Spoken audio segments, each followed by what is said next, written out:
pakarlap barar. Zaman zaman din buğdanın besti mertlik gururunu jakarlap barar.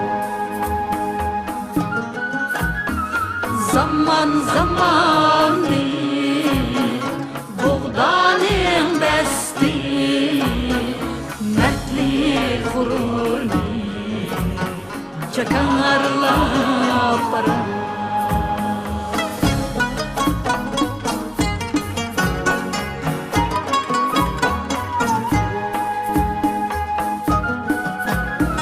Köknün qahriga boy so'zib yashash peshonasiga putilgan balki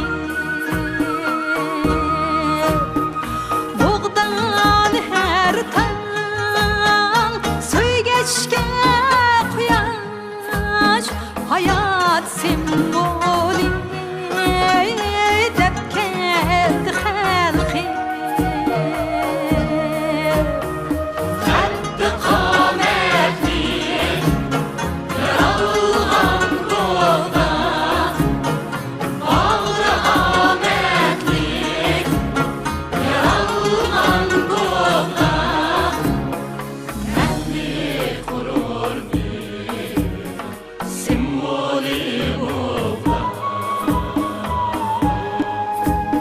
Ata qilgan chinnat salami sevgi burgut ko'nglini ramlatgan buğda.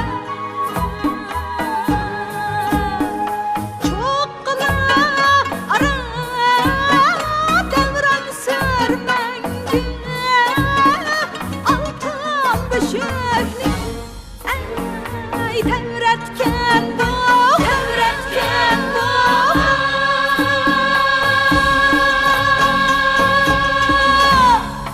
Oltin beshikni